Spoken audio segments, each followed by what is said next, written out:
Comparison is the thief of joy. Now, I've been doing all of these videos and I've been doing scripted stuff and it's been working out, but today I don't have the time to write a script because I have bit off more than I can chew. Looking at all these other brands, I'm looking at all these other companies, I'm looking at all these other people who have made it much further down the road than me, and I'm getting caught in this stupidity, which is my fault, and it's bad, which is, why am I not there? What's wrong with me? What am I doing wrong? Nothing. This is the process. We're up, having done my quarterly reports and working on the ones that are coming up, we're up, surprisingly, on Amazon and everywhere else, but it feels like we're not getting anywhere because we're still in the same position as we were, but the brand is growing. The brand is growing so quickly, but the problem is, my problem is that I keep comparing us to where I think we should be. We should be much further down the road. We should be doing this. We should be doing this. And this is how I've destroyed everything for myself in the past, because I wanted to skip the line. I didn't want to do the work that everybody else has to do. And I want the magical thing to happen. We used to hear these stories all the time when I was younger. When I was doing music, I thought, I grew up watching the Jim Morrison movie.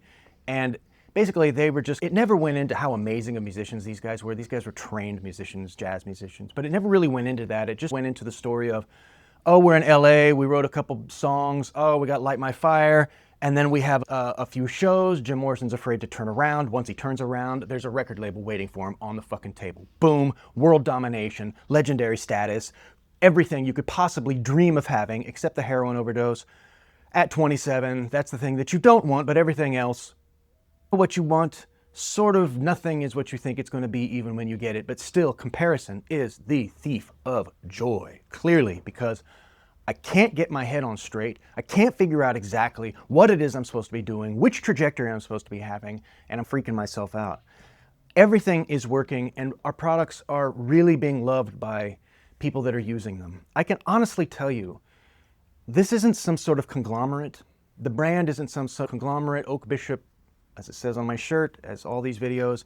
It's not some group of people in an office building. This came from me having toured on the road, having gotten into fitness, and getting older. I'm 51 now, and getting older and wanting to have a skincare regimen that's the best in the world and isn't toxic products and has clean. I think that products should have fragrance. A lot of people don't like that. A lot of people don't want, then look elsewhere, because I feel like I want that fragrance. I want, when I'm using a product, it shouldn't be strong. It shouldn't be what you're wearing all day, especially if you're going out in the evening, but it should be a pop of significance, a kind of deepness to it, an interesting aspect of it, and it should be natural. It shouldn't be disgusting. It shouldn't smell like gross loser guy walking down the street. It should smell good, and it should be light, and it shouldn't stick on you, and that's the idea. And the products themselves, they're so highly functional and they're so good. And I'm just really thinking about how much effort has gone into making these things happen and how many years went into making them as good as possible. And the brand is working. People love it. There's a hole in the market for a good skincare regimen. And men are turning around. They're starting to be like, that's not just for women. That's a thing that I can use.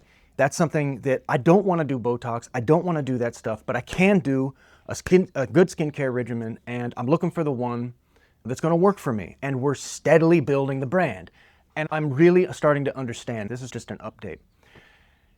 Brand building, what does that mean? Because before, and this would be a really good thing to sink into, before I was just putting, and we were just putting all of this direct-to-consumer bullshit. When you get on a website and you see this crap in front of you, you're like, all these little symbols, like cruelty-free, clean products, we're nice people, big smiley face, all those little emblems, and then you hit the front page and it's no parabens, no phthalates, no drying alcohols, all clean products, all that shit, and they all do the same language and they all start looking exactly the same with a couple flares of here's a dude who's cooler than this other dude standing on the front page.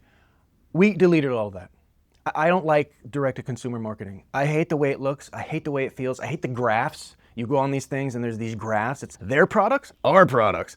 They're dirty. CVS products have all this junk in them. Ours don't. Ours are so much cooler.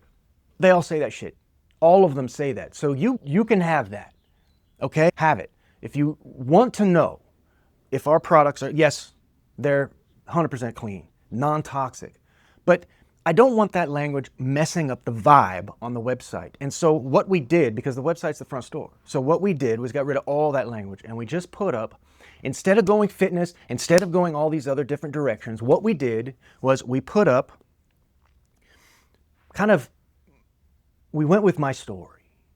That story of me being a touring musician, traveling, playing with Lou Reed as his guitar player, violin player, and backup singer. I, on the road, always looked tired, needed to look better. A good skincare regimen was something I always brought with me, but I never settled on any regimen or products because it was so hard for me to find a brand that worked for me.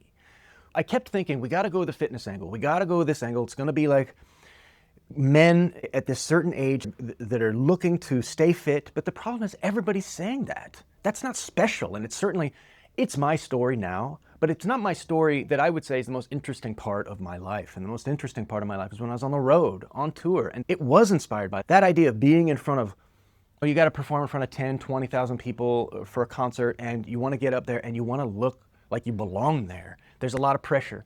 And it made the kind of story interesting. We have video of when I was performing a very large show in France with Lou on the company page. And we're tying that in and we're saying, like, this is the vibe. This is what's up. This is Oak Bishop. This is who we are. And it is a singular moment that makes the most sense for us. Now, me looking at other people, me looking at other brands and thinking, we should be a lot further along. We should be crushing it way harder. We should be. I should be. I swear to God, man, when you start talking like that and thinking like that, you put this impossible pressure on yourself, an amount of things during a day that you want to accomplish that you could never accomplish. And then it defeats you, hurts you, makes you impolite, not nice to be around. I'm certainly less patient with my kids because I keep thinking, like, oh my God, I gotta get there. I gotta get to this one place. What is that place exactly? Because a year ago, you weren't anywhere near where you are now. We weren't even out on the market yet. So I had no idea what was going on. Now we're refining our message. We're selling more every single month. Brand building, the idea of building a brand, is tricky work. It's hard. And it's the most fun aspect because you could ask, and I've heard a lot of people say this, what is a brand? What is a brand? What is exactly a brand? What is it like Coca-Cola? When you think of Coca-Cola, you certainly don't think of like health, because it's not. You don't even almost think of a drink at this point. It's almost a religion. It's almost an idea encapsulated, a known, comfortable feeling. When you've seen that logo your entire life, and I remember when I was a little kid seeing that logo on bottles, the Coke bottles. And it's comforting, and they use that. They don't even market sugary syrup drink that used to have cocaine in it. That would probably fly, by the way. That would crush. As far as energy drinks go, dude, Coca-Cola, baby, let's go. Now they just market comfortability and recognition, and that's enough for them, like McDonald's, like these brands that are in the zeitgeist. When you're new, what is it? What is a brand? That's not enough. It's not an idea. It's a feeling you're trying to give. It's a feeling. And then when people first experience your brand, they see it, and then they get a feeling from it, and then they leave. But you want to give them something to keep with them so they might want to come back and experience a little bit more.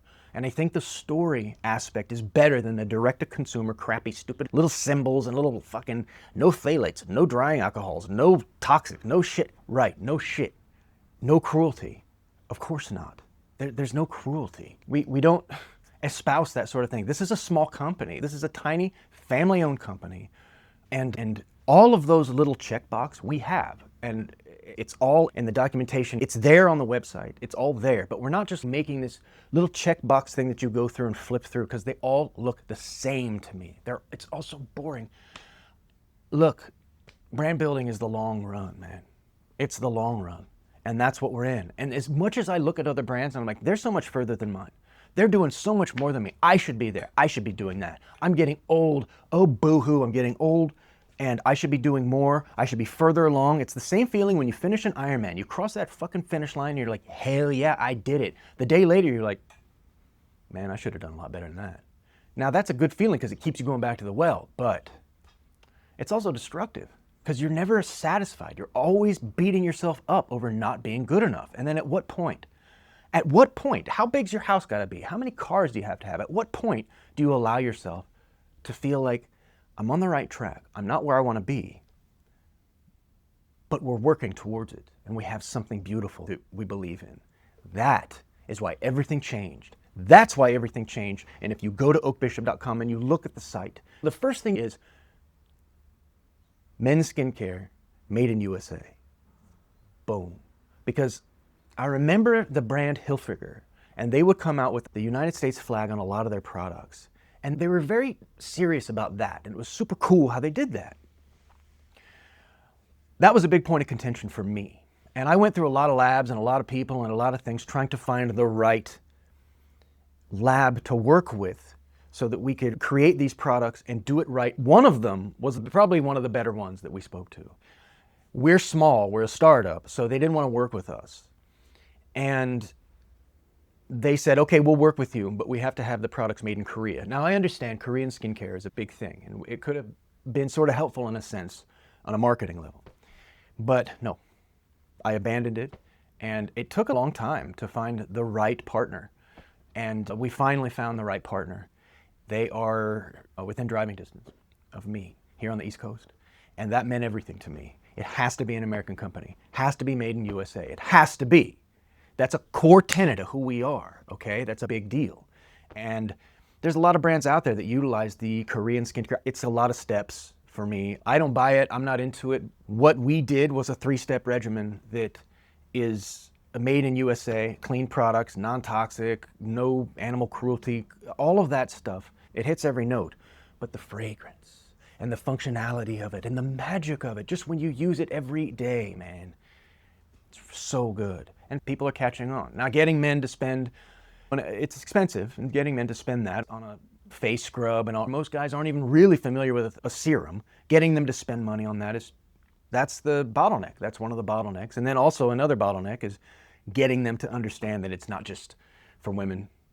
It's men are doing this too. And a lot of men want to look, it's more visual than ever now. We live in a visual world. People want to have Facebook pages, Instagram pages. They want to make content like I'm making, and you want to look good. And we're here to help. We're here to help with that and to help with men's confidence. We're a men's company. And in the end of the day, we make products to help people's confidence. But you're buying into the story, you're buying into the idea, and that's what brand building is. And I'm learning every day. That's all these videos are when I'm just extrapolating like this, or me and us, our brand, working through the problem of the day. And when I look at brands that are more developed and they're doing better, I don't say anymore, I should be there. It's not that. It's why are they there? What is it about when people go experience that brand that they're not experiencing when they experience us? I have to go deeper into story, deeper into the idea, let you understand what it is that we're trying to make, let you understand what the story of the brand is and why it came to be. If I'm not doing that, I'm not doing my job. And the products can be the best products in the world, but if you're not elucidating the story and telling people what's the story, what's the problem, what makes this a little bit different than everybody else, then you're failing. And that's my goal. So as we go forward and as we see the stories ahead of us and we see the other brands that are further ahead of us, we're getting there. That's the magic of it. We're actually getting there. Where most businesses fail, 90% of businesses fail, ours is working. And I need to be grateful for that, and grateful to you, and grateful to everyone that's interested in what we're doing. So I've gone on long enough. Thank you very much, and I'll see you on Friday.